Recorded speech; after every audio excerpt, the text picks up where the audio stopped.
Net ಶುರುವಾಗಿದೆಯಂತೆ. ಈಗಾಗಲೇ ನಾವು 5G ನೆಟ್ವರ್ಕನ್ನು use ಮಾಡ್ತಿದ್ದೀವಲ್ಲ, 5G ನೆಟ್ವರ್ಕ್ನ ಜೊತೆಗೆ 10G ನೆಟ್ವರ್ಕ್ ಕೂಡ ಶುರುವಾಗಿದೆಯಂತೆ. ಅದರ ಬಗ್ಗೆ ಅದರ ಸ್ಪೀಡ್ ಎಷ್ಟಿದೆ ಅಂತಂದರೆ 1000 Mbps ಇದೆಯಂತೆ. ನಾವೀಗ 5G ನೆಟ್ವರ್ಕ್ಗೆ ಸಂಬಂಧಿಸಿದಂತೆ ನಾವು 5Gಗೇನು ಯೂಸ್ ಮಾಡ್ತೀವಲ್ಲ, ಆ 5G ನೆಟ್ವರ್ಕ್ಗೆ ನಮಗೆ ಸಿಗ್ತಾ ಇರುವಂತಹ ಸ್ಪೀಡ್ ಎಷ್ಟಂತಂದರೆ 200 Mbps.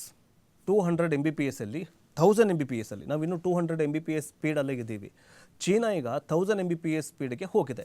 ಈಗೆಲ್ಲ 5G ತಂತ್ರಜ್ಞಾನ, 5G ಜನ್ರೇಷನು, 5G ಯುಗ ಅಂತ ಹೇಳ್ತೀವಲ್ಲ, ಆದರೆ ಈಗೇನಾಗಿದೆ ಅಂತಂದರೆ ಚೀನಾದಲ್ಲಿ 10G ಯುಗ ಶುರುವಾಗಿದೆ. ಅದರ ಬಗ್ಗೆ ನೋಡ್ತಾ ಹೋಗೋದಾದರೆ 2 ಗಂಟೆಗಳ ಫಿಲ್ಮ್ನು ಒಂದೇ ಒಂದು ನಿಮಿಷಗಳ ಕಾಲ ಡೌನ್ಲೋಡ್ ಆಗುವಂತಹ ತಂತ್ರಜ್ಞಾನವನ್ನು ಚೀನಾ ಈಗ ಬಳಸ್ಕೊಳ್ತಾಗಿದೆ. ಭಾರತ ಸೇರಿದಂತೆ ಅನೇಕ ದೇಶಗಳು 5G ಜಾರಿಗೆ ಬರ್ತಾ ಇರುವಂತಹ ಸಂದರ್ಭದಲ್ಲಿ 5G ಇನ್ನೂ ಜಾರಿಗೆ ಬರ್ತಾ ಇಲ್ಲ. ಇನ್ನೂ ಕೆಲವೊಂದಿಷ್ಟು ಕಡೆಗಳಲ್ಲಿ, ನಮ್ಮ ದೇಶದಲ್ಲೇ ಇನ್ನೂ ಕೆಲವೊಂದಿಷ್ಟು ಕಡೆಗಳಲ್ಲಿ 5Gನೇ ಬರ್ತಾ ಇಲ್ಲ. ಇದೇ ಬೆಂಗಳೂರಲ್ಲಿ ಕೆಲವೊಂದಿಷ್ಟು ಏರಿಯಾಗಳಲ್ಲಿ 5G ನೆಟ್ವರ್ಕೇ ಸಿಗ್ತಾ ಇಲ್ಲ.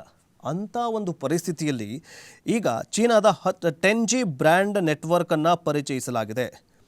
ಹುವೈ ಮತ್ತು ಚೀನಾ ಯುನಿಕಾರ್ನ್ ಜಂಟಿಯಾಗಿ ಚೀನಾದ ಈ ಮೊದಲ 10G ಬ್ರಾಡ್ಬ್ಯಾಂಡ್ ನೆಟ್ವರ್ಕನ್ನು ಹೈಬೆ ಪ್ರಾಂತ್ಯದ ಸುಸನ್ ಕೌಂಟಿಯಲ್ಲಿ ಅನುಷ್ಠಾನಗೊಳಿಸಲಾಗಿದೆ. ಭಾರತದಲ್ಲಿ ಸರಾಸರಿ ಬ್ರಾಡ್ಬ್ಯಾಂಡ್ ಡೌನ್ಲೋಡ್ Mbps ಅಂತ ಡೌನ್ಲೋಡ್ ಸ್ಪೀಡ್ ಎಷ್ಟಿದೆ? 100 Mbps ಇದೆ.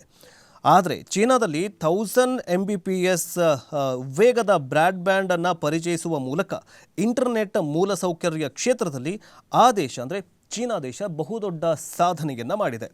ಹಾಗಾದರೆ ಈಗಾಗಲೇ ಏನಂತಂದರೆ ನಮ್ಮ ದೇಶದಲ್ಲಿ 100 Mbps ಡೌನ್ಲೋಡ್ ಸ್ಪೀಡ್ ಎಷ್ಟಿದೆ ಅಂತಂದರೆ 100 Mbps ಇದೆ. ನಾವು ಸಿನಿಮಾನ, 2 ಗಂಟೆ ಸಿನಿಮಾನ ನಾವು ಡೌನ್ಲೋಡ್ ಮಾಡಬೇಕಾದ್ರೆ ಕಮ್ಮಿ ಅಂತಂದರೆ ಒಂದು 10 ನಿಮಿಷ ಬೇಕು. ಆದರೆ ಚೀನಾದಲ್ಲಿ ಎಷ್ಟಿದೆ? ನಾವು 2 ಗಂಟೆ ಸಿನಿಮಾವನ್ನು ನಾವು ಚೀನಾದಲ್ಲಿ ಹೋಗಿ ಡೌನ್ಲೋಡ್ ಮಾಡಿದ್ವಿ ಅಂತಂದರೆ ಬರೀ 1 ನಿಮಿಷದಲ್ಲಿ 2 ಗಂಟೆ ಸಿನಿಮಾ ಡೌನ್ಲೋಡ್ ಆಗುತ್ತೆ. ಇಷ್ಟು ಮುಂದುವರೆದಿದೆ. ಈಗಾಗಲೇ ಏನಂತಂದರೆ 900 GBಯಷ್ಟು ಭಾರಿ ಫೈಲ್ಗಳನ್ನು ನೀವು ತಂತ್ರಜ್ಞಾನದಿಂದ ಕೆಲವು ಸೆಕೆಂಡ್ಗಳಲ್ಲಿ ನೀವು ಅದನ್ನು ಡೌನ್ಲೋಡ್ ಮಾಡಿ ಬಿಸಾಕಬಹುದು. 10G ನೆಟ್ವರ್ಕ್ನಲ್ಲಿ 1800 Mbps ವೇಗ ಅಪ್ಲೋಡ್ ಮಾಡುವಂತಹ ಯೋಜನೆಯನ್ನು ಚೀನಾದ ಬ್ರಾಡ್ಬ್ಯಾಂಡ್ ಸಂಸ್ಥೆ ವಹಿಸಿಕೊಂಡಿದೆ.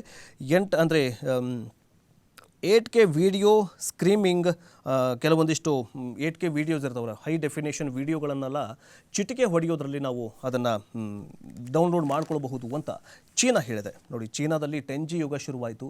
ನಮ್ಮ ದೇಶದಲ್ಲಿ ಏನಾಗ್ತಿದೆ ಅಂತಂದರೆ ಅವ್ರನ್ನ ಇವ್ರಿಗೆ ಬಡಿ, ಇವ್ರನ್ನ ಅವ್ರಿಗೆ ಬಡಿ, ಬರೀ ಇದೇ ಆಗೋಯಿತು. ಇನ್ನು ನಮ್ಮ ಜನ್ರೇಷನ್ನು, ನಮ್ಮ ದೇಶ ಯಾವಾಗ 10Gಗೆ ಹೋಗುತ್ತೋ ನೋಡಬೇಕು. ಬಟ್ ಇನ್ನೇನು ಕೆಲವು ತಿಂಗಳುಗಳಲ್ಲಿ ಪಕ್ಕ ಹೇಳ್ತೀನಿ 10G ನಮ್ಮಲ್ಲೂ ಕೂಡ ಬರುತ್ತೆ. ಈಗ 5G ಹೋಯಿತು, ಡೈರೆಕ್ಟಾಗಿ 10Gಗೆ ಮಾನವ ಹೋಗ್ತಾ ಇದ್ದಾನಂತಂದರೆ ಅಷ್ಟು ಸ್ಪೀಡಾಗಿ ಇಡೀ ವಿಶ್ವಾದ್ಯಂತ 10G ಕೂಡ ಬರುವ ಸಾಧ್ಯ.